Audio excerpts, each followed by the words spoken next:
Hi, what's up guys? It's the Collins Rusty here, and I'm just doing a quick well, it's not a quick review, it's kind of a substantial review of the RHS Red Hammer Studios United States Armed Forces mod.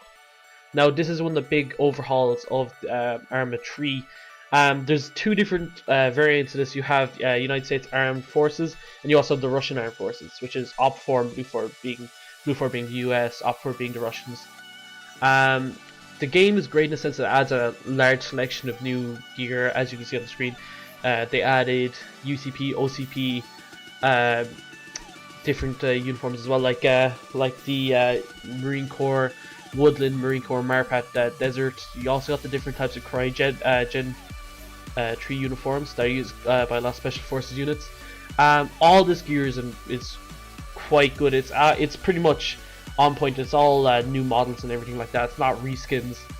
As you can see there, you got the United States Army. They have the IOTV plate carrier, which is used by the Army. I think there it's being replaced by the SPSC, but they also have that. That's the Marine. They have the Marine Corps and the Army, which is good. And you also have different gear that's relevant to Special Forces. There is a vast selection of gear, which is great. Like, do you know what I mean? There's also a vast selection of weapons, like the 416 you see on screen, and a massive selection of different attachments. All these attachments are all really high quality. Like you have the different, like the Canadian Elcans, the ACOGs. You got different scopes. You got like higher magnification scopes. You got Spectres, EOTechs. You know, there's a great selection, all modeled really well. Really good texturing on them. They also got the suppressors. I would prefer a couple more suppressors if you know what I mean, different types, particularly like something like a Gemtech suppressor, like a larger suppressor.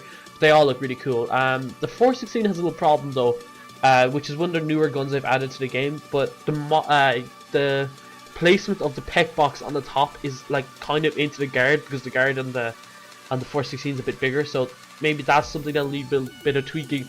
But like other than that, like it's pretty much on point. Like proper reload animations and all, like it's all really good.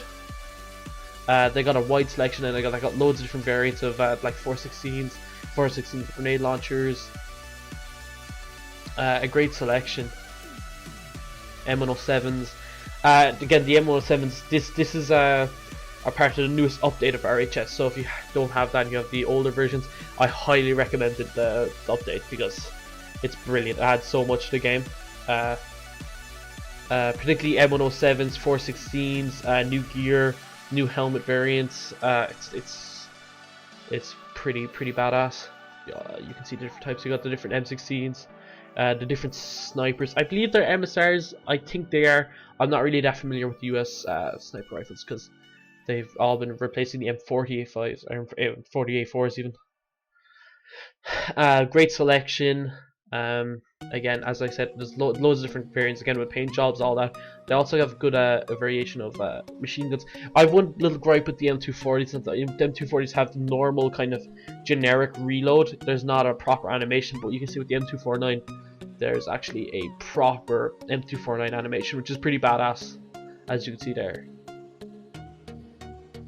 And also to point out this, which I think is a really nice touch, with the Cry precision gear, the gloves are mechanics gloves, which are gloves that are coming upon among the operator community as such, which are pretty badass. You got grenade launchers as well.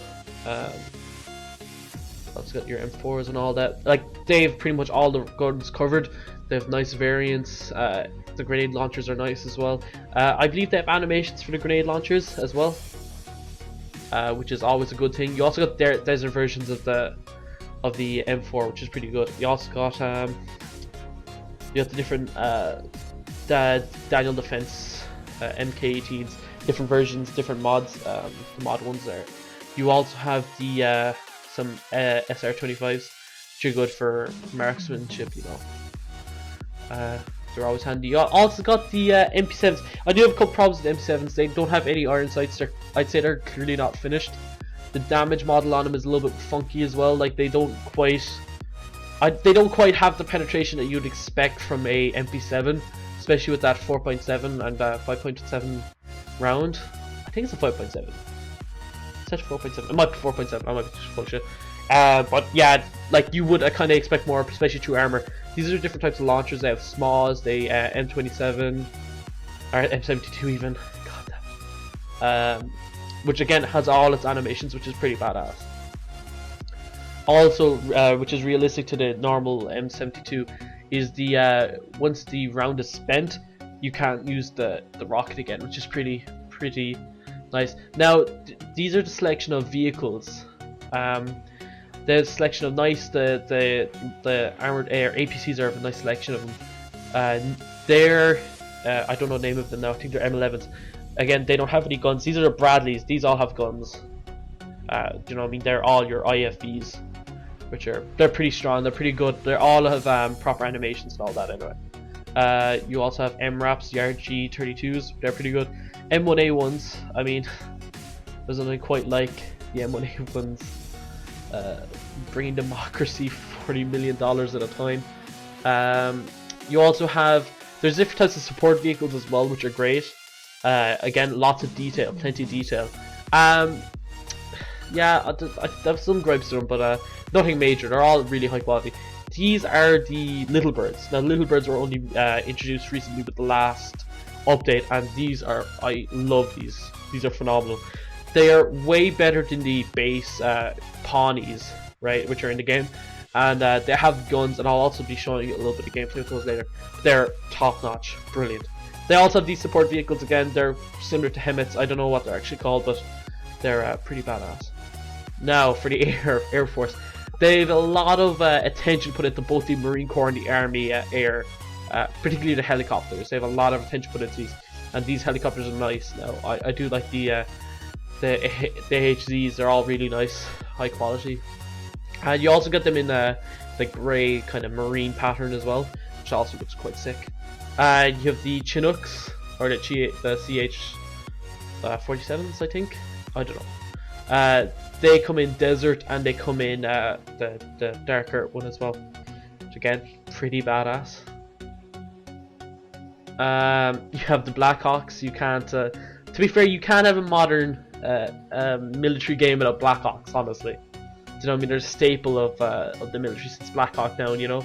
These beautiful, great animations, great modeling, top notch, like top notch. You also have the Hueys here, the what are they called? I'm useless with names of aircraft, but they're really nice. They're again, they have different variants. Variants that have ground suppression, different variants like also anti-tank, cast and all that. They're pretty good. They're all two-seaters as you would expect from attack choppers. They're pretty nice, I'm not gonna lie. Here's some gameplay of the Little Bird. I like the Little Bird because first of all it has a monitor which you can toggle, which is like perfect on dot where the gun's actually fired, so you could use that to fire, which is pretty handy. As you can see, I'm just doing there. To light up that building with my miniguns. The miniguns and the armament are pretty good. I think that honestly, I think they give you too much ammo with 6,000 rounds. I think it's a little bit unbalanced, but I like them anyway. They're great. They're maneuverable. Yeah, they're great. Like, I mean, you can take them out like single, just one person, so they're easy to use even if you're using it in an MOS server or something like this. This is a CH-53 Stallion, and this is a really interesting helicopter. This is great for I suppose in reality they've been taking it out. It's great for Marines when they're trying to be, you know, when they're being deployed into the ocean and things like that. Like, you can get nice and close to the water without causing much hassle to the engines or the rotors and things like that. So that's what's used there, and you can see me going over the water and lowering the ramp so the Marines will kind of jump out there. I wasn't able to actually put Marines in there because the AI didn't really know how to react to the waypoint I put in there earlier, so it didn't really work. Yeah, this is also the Black Hawk again. The Black Hawks are brilliant. Like, they control really nice. They handle really well. And as well, yeah, the miniguns on them are as well. They're really well animated, I think. They're really nice, and like, there's nothing more satisfying than watching the Black Hawk come in, and the tracers of the miniguns lighting up the enemies. Now this is the actual C-130J, and this is pretty cool because it you can power drop stuff with it. So you can drive Humvees into the back and power drop them out, which is pretty handy. Like if you're in like a like kind of like a milsim server or something like that, dropping the gear out the back is pretty badass. Dropping Humvees and things like that, and it'll properly power drop as well, like with a parachute and everything. So I really like the C-130 for that. It's pretty badass. It's a badass piece of machinery, and you can see it there now. Like, just drops it out. Now, my only real gripe with this mod, being honest, is the fighter craft, which is an F-22, and the A-10 is actually fine. I like the A-10. I like the A-10 a lot. Has pretty much the same animations as the Wipeout, which is in the base game, which is pretty nice. And look, all the clocks look nice. They're all high quality.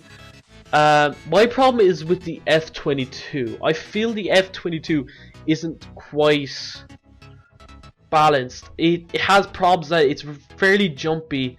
It's kind of all over the place, being honest, when you're flying it, and it's difficult to use it for any type of casserole, which I suppose it isn't supposed to be used, but I don't know. And I have problems with the afterburner, like not being able to turn off the afterburner, which is not very good because you're going to be, do you know what I mean? Like, it's difficult when it's too jumpy and it's too fast and agile. So maybe slowing it down and maybe making it kind of feel a little heavier might help with it. But besides that, like, as well, I have a little bit of problems with the modeling, but I guess that just might be me kind of being a little bit like, I've been kind of spoiled with the F-35 Lightning, which is a mod that you should also check out, and the Wipeout. So all in all, this mod is definitely worth it. I would definitely go out and get this mod. I think it's about 6 gig download, so it's not that big, and it's not that big a download really. Yeah, I'd say definitely go get it.